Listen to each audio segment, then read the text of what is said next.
you letting a man tell you what you can and can't do? Nah.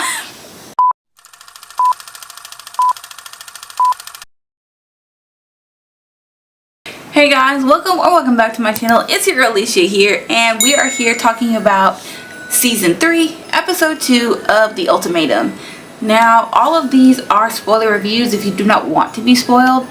Episodes 1 through 5 are up on Netflix right now. I think the next few episodes won't be coming out until December 11th.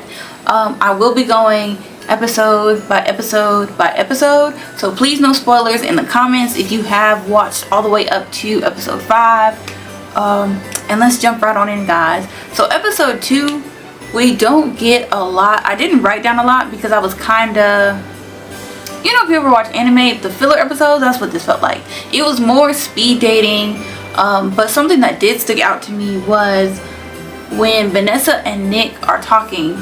Vanessa talks about how she was doing she had done a bodybuilding competition, and Dave had said that he did not want her to do that anymore, and so she agrees. And so she no longer does bodybuilding competitions, even though she had a really great time and would like to do that again. Can we just go on a tangent for a minute? Because the way Nick was looking, when she said that was how I was looking. Girl, what do you mean? There are some things, if your partner expresses that they don't want you to do, are fine. Like running around in public naked, maybe not, you'll get arrested. You know, commenting on other people's Instagram posts, maybe not. You know, stuff like that I can see. But a bodybuilding competition? So does that mean that Dave doesn't like strong women? Vanessa, now I'm looking at you, because why are you saying that your partner told you don't do this anymore and you said okay? And that was something that she was clearly passionate about, because her face lit up while she was talking about it. Nah, girl, Now I'm thinking to myself, well, okay, if he basically forbid you from doing a bodybuilding competition and you agree to that, what else does he forbid you from doing? Like, now I'm starting to look at that relationship sideways, because I feel like Dave wants somebody who's not Vanessa, and Vanessa is dimming her own light to continue to be with Dave. Again, this is not a relationship mate. But I also feel like after watching the speed datings and the chemistry that everybody had with somebody else who was not their original partner, I was like, oh, now this is a conspiracy theory.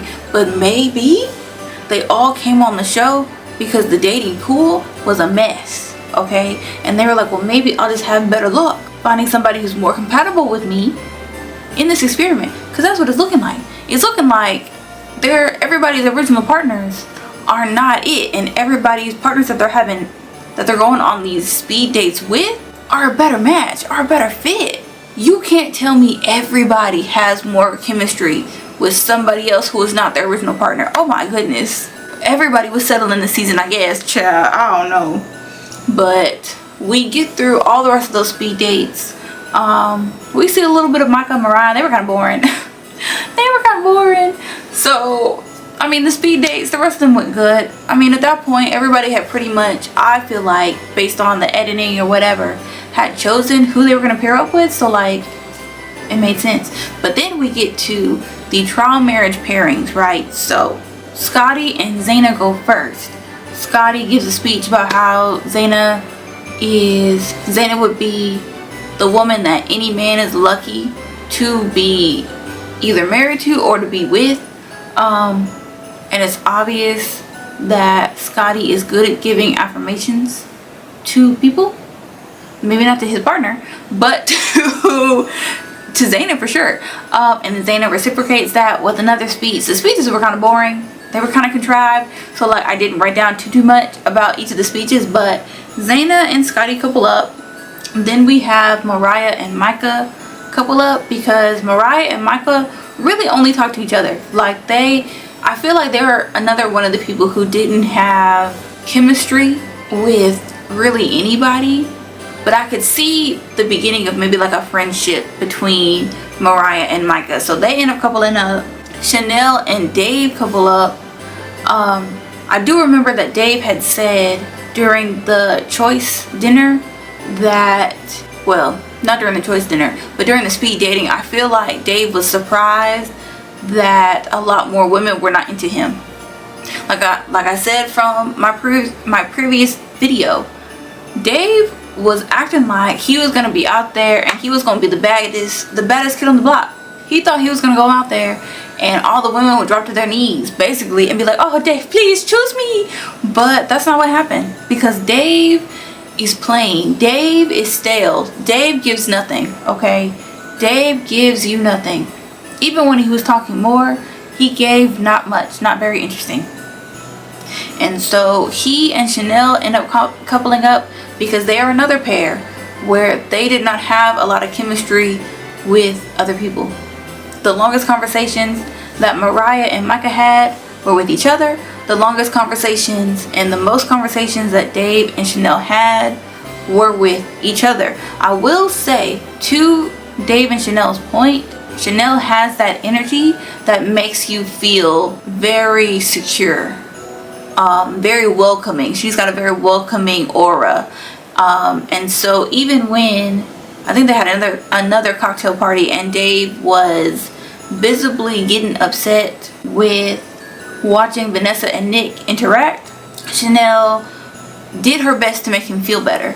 So I do feel like perhaps they could work. And then we move on to JR.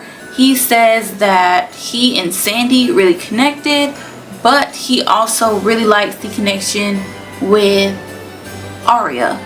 But in a previous clip, I think from that same episode, he was talking to Scotty, or it was either Scotty or Micah, and he was saying how Aria is more his type historically, because he usually goes for mixed girls and she is black and Mexican, I believe. So, you know, do with that information what you will. But then we are left on a cliffhanger. So I thought we were gonna see who JR picks because they were making it such a big deal. I feel like was anybody else, or did anybody else not know who he was gonna pick? He spent more dates with Sandy.